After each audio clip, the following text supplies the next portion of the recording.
taken steps to say we should have better productivity in agriculture. We should also have vegetables and fruits grown so that the supply side problems can be better administered. PM Dhan Dhanya Krishi Yojana, developing agricultural districts program, aspirational districts for social welfare indicators. So shall we do on agricultural productivity in these 100 districts, where the productivity now is very low. Then Atmanirbharta and pulses, comprehensive program for vegetables and fruits, national mission on high-yielding seeds. These are steps which we are doing in this budget. We have made an effort. Other than that, sir, Bharat Dal brand products and distribution of onions. Bharat Chana Dal, actually in this year, where only 3 quarters have gone, the phase 2, 76.3 thousand tons have already been sold. Total quantity which we want to reach is 13.08 lakh tons. Bharat Atta, sir, 88,000 tons have already been sold. And 16.08 lakh tons is what we want to target, so that affordable atta, affordable chana dal can reach common people. Bharat rice, similarly, 45,000 tons have already been distributed. 15.03 lakh tons will be distributed. Bharat chana whole, 7,553 tons have been already sold. Moong dal, 6,637,000 tons have already been sold. And onion for Rabi 2024, 85,524 tons are already sold at affordable prices. That is 35 rupees per kg onion has been sold, and people are benefiting by these steps.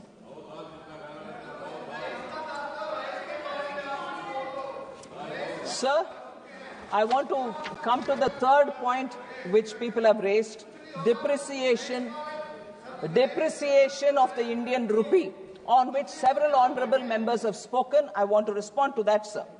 Various domestic and global factors influence the exchange rate of Indian rupee, such as the movement of dollar index, trend in capital flow, level of interest rates, movement in crude prices, current account deficits, etc. So the currency volatility across major countries is really extensive, sir. You get information on that. The US dollar index rose 6.5% during October 24 to January 25. Are you, sir? Usme bhi aa rahi hu. Aa rahi hu. Major Asian currencies such as South Korean won, Indonesian rupiah, Malaysian ringgit depreciated by 8.1%, 6.4% and 5.9% respectively in this period. G10 currencies, sir, also depreciated during this period by more than 5.5%. So, for instance, Japanese yen depreciated by 7.0%, British pound 6.6%, and 5.8% is the euro.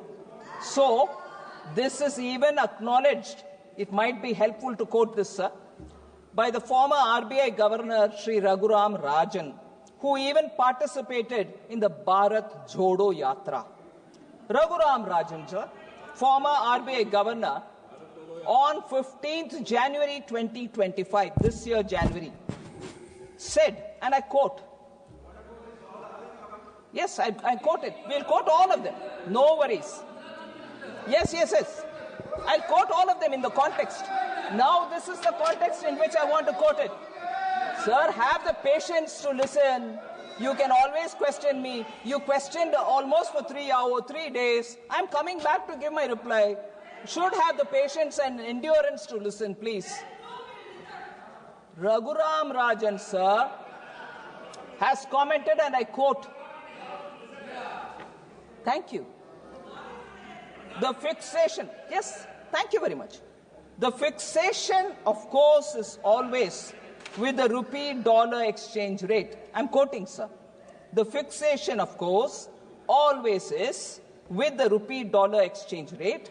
And reality is, dollar has been strengthening against many currencies.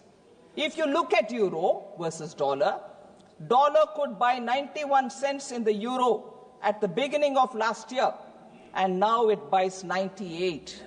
So there's been about a 6% or 7% appreciation in the euro. That's about what has happened to the rupee. From about 83 to 86 change, maybe even a little less than what has happened to the euro. So it's really a dollar issue, unquote. So the dollar, I really quote, I continue, it means what it says. It means what it says. If they refuse to understand it, I can't help it. Every member seems to understand. They don't want to understand. Sir, quote again. Listen, madam. The dollar is strengthening partly because of the thought that the new administration, with applied tariffs, the deficit may go down. The trade deficit for the US, that will strengthen the dollar. There's also some potential safe haven buying at this point into dollar assets. So given all that, I wouldn't be overly worried, unquote. So he says about the Indian rupees VIX, and he is not worried, whereas our people here more worried about rupee depreciating. When I said the dollar is appreciating and the rupee is remaining stable, they said, oh, what? This is no explanation. Now when Raghuram Rajan says it, they don't want to hear it. If you look at the real, he continues. Raghuram Rajan continues. If you look at the real effective exchange rate of the rupee, yes, listen to this, please. If you look at the real effective exchange rate of the rupee, it has not depreciated that much. So that's what it means. He summarized it in one sentence. If you look at the real effective exchange rate of the rupee, it has not depreciated that much. Some nominal depreciation might be useful for exports, unquote. Sir, no, we won't accept it because it doesn't suit us. Sir, decline in household savings, household debt increased, was also a point which at least 3-4 members have spoken. I want to say some facts for them. Household savings consists of net financial plus physical savings, increased by a compound average growth rate of 8.9% CAGR from 2019-20 to 22-23. There is a reallocation of savings by households to real assets. In the post-COVID period, sir, household real estate investments have increased considerably. The share of savings in physical assets in gross household savings has steadily increased from 30.8% in 2015-16 to 42.7% in 22-23. So, according to the National Account Statistics, household savings in physical assets have increased by a compound average growth rate of 15.6% from 2019-20 to 22-23.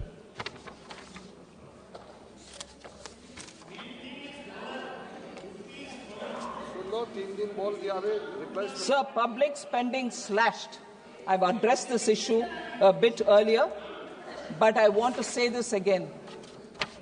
Total expenditure of the union budget, sir, in 25-26 is projected to be about 50.65 lakh crores.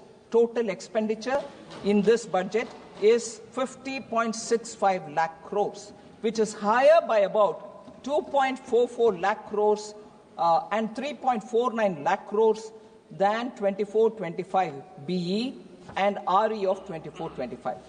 The capital expenditure, I would reiterate here, because many people seem to think that capital expenditure has come down. No, capital expenditure was 11.11 lakh crore last time.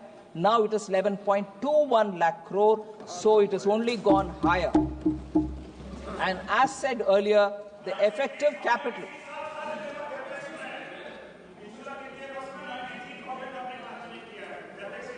नहीं, बोलती हूँ उसके ऊपर.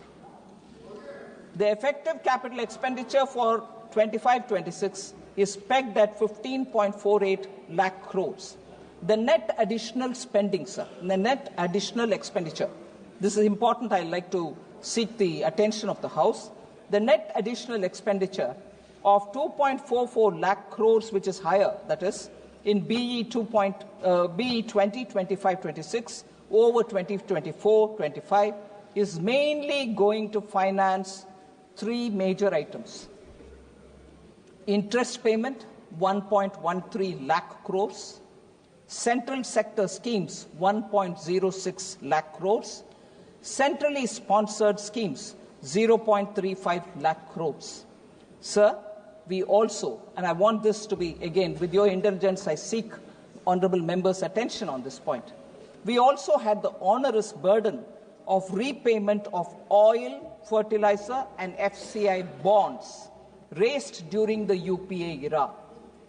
UPA time oil bonds, UPA time fertilizer bonds and FCI bonds are being repaid now.